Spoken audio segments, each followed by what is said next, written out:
చాలా రాష్ట్రాలుగా మనం విడిపోయినాం, కానీ తెలుగు వాళ్ళుగా కలిసి ఉండాలి, ఒకరికొకరం తోడుగా ఉండాలి.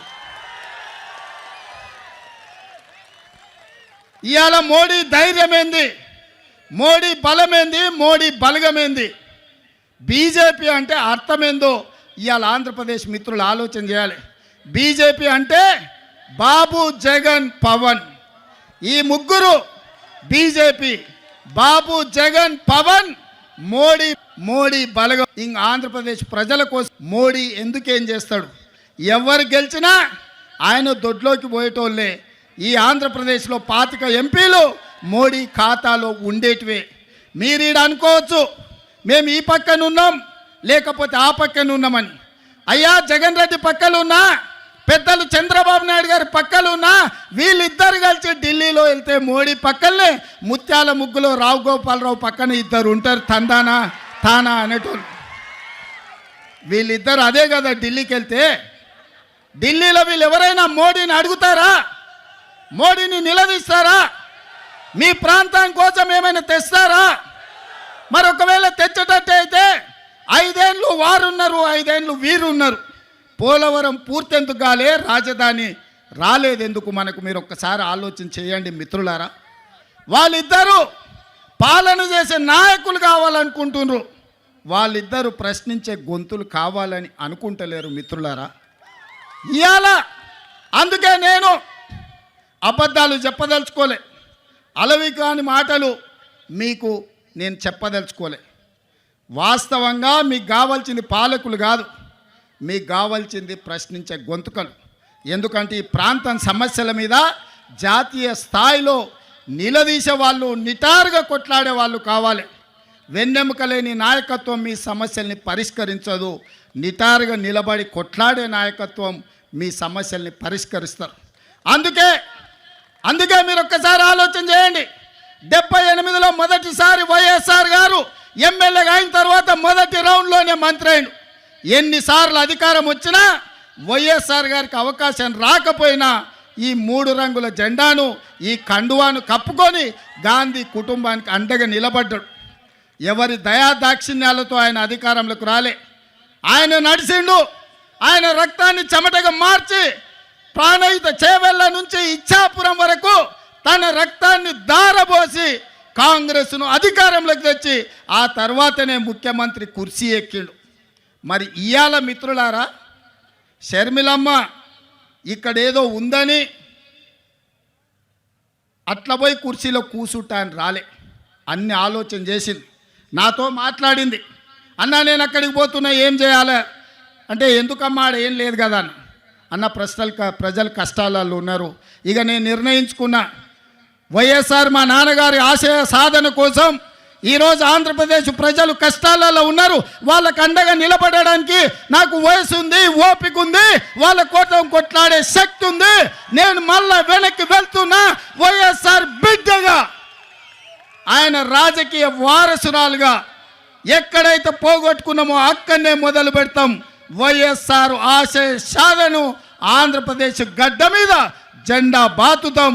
నేను కొట్లాడతా, నేను కాంగ్రెస్ పార్టీని నిలబెడతా, ఆంధ్రప్రదేశ్ హక్కులను సాధిస్తా అని వారు చెప్పినారు.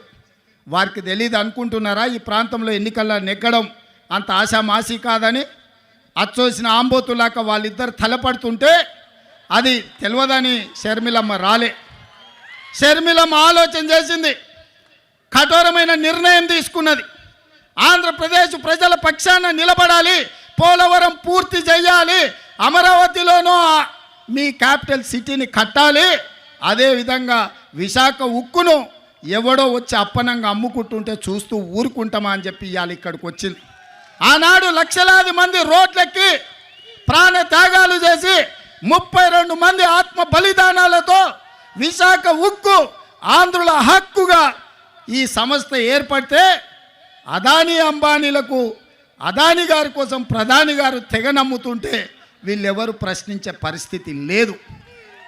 అందుకే ఈరోజు కష్టాలైనా సరే, కష్టాలైనా కన్నీళ్ళైనా మంచైనా చెడైనా మీ మధ్యలో ఉండాలి, మీకు అండగా నిలబడాలి అన్న ఆలోచనతోని ఇవాళ షర్మిలమ్మ మీకోసం కొట్లాడుతుంది. రాజకీయ ప్రయోజనం ఆశించో అప్పనంగా అధికారం వస్తుందనో ఇవాళ షర్మిలమ్మ కొట్లాడతలేదు.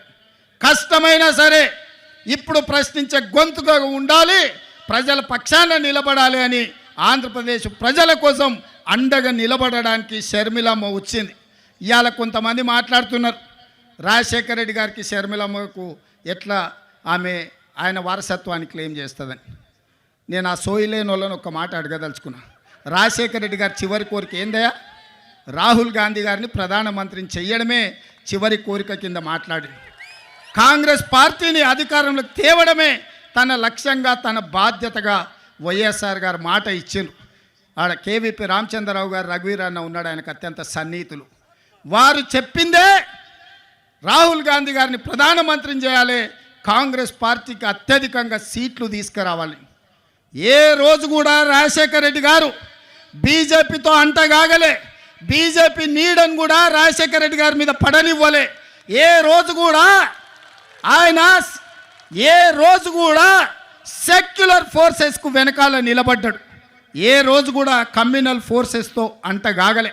అధికారం ఉన్నా అధికారం లేకపోయినా, కేసులు పెట్టినా, జైల్లో పెట్టే పరిస్థితి వచ్చినా ఒక ప్రజాస్వామికవాదిగా, ఒక సెక్యులర్ నాయకుడిగా వైఎస్ఆర్ నిలబడ్డాడు.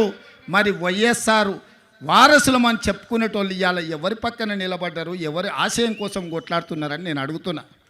ఇదేనా వైఎస్ఆర్ వారసుడిగా మీరు చేసేది? మోడీకి అండగా నిలబడి సెక్యులర్ ఉన్న ఈ రాష్ట్రాన్ని ఒక కమ్యూనల్ చేతిలో పెట్టదలుచుకున్నారా? షర్మిలమ్మ అడిగినట్టుగా మణిపూర్లో లక్షలాది మంది నిరాశ్రయులై వేలాది మందిని చంపుతుంటే మోడీ ప్రభుత్వం ముష్కరులకు అండగా నిలబడితే ఒక్కసారైనా మీరు ప్రశ్నించినరా అని నేను అడుగుతున్నా. గోద్రాలో సంఘటనలు జరుగుతుంటే మోడీని ఆ రోజు వైఎస్ఆర్ గారు అడిగినరు, కడిగినరు. మరి ఆయన వారసులైతే మణిపూర్లో జరిగిన అరాచకం మీద మాట్లాడాలి కదా, ఎందుకు మాట్లాడలేదు మిత్రులారా? మీరా వైఎస్ఆర్ వారసులు? షర్మిలమ్మ పక్కన వైఎస్ఆర్ అని ఎట్లా పెట్టుకుంటుందని. వైఎస్ఆర్ అంటేనే వై షర్మిలారెడ్డి, ఆమె పేరే వైఎస్ఆర్. కొత్తగా వైఎస్ఆర్ పెట్టుకునేది ఏముందయ్యా? షర్మిలారెడ్డి అంటేనే వైఎస్ఆర్ అంటేనే షర్మిలమ్మ, అవతల షర్మిల అనాల్సిన పనే లేదు మిత్రులారా. వైఎస్ఆర్ అంటేనే షర్మిలమ్మ. నిజమైన వారసురాలు షర్మిలమ్మ.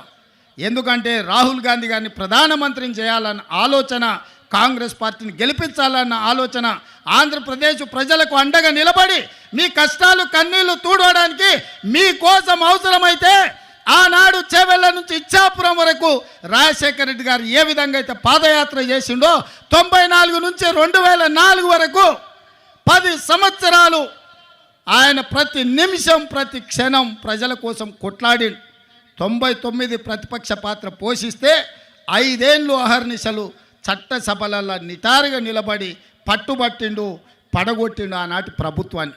మరి ఇవాళ మిమ్మల్ని అడగదలుచుకుని ఈ వేదిక మీద నుంచి ఆంధ్రప్రదేశ్ ప్రజలు, మీరు విజ్ఞులు, తెలివి కల్లోలు, ప్రపంచంలోనే ఆంధ్రప్రదేశ్కు సంబంధించిన వాళ్ళు ఐటీ రంగాలలో, ఫార్మా రంగాలలో, ఐఏఎస్లలో, ఐపీఎస్లలో రాణించిన వాళ్ళు, ప్రపంచానికి ఒక దిక్సూచిగా మారిన వాళ్ళు ఈ ప్రాంతం నుంచి ఉన్నారు.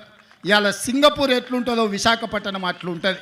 ప్రపంచ దేశాలతోని పోటీ పడగలిగిన సత్తా మీకున్నది, ఆలోచన చేసే శక్తి ఉన్నది.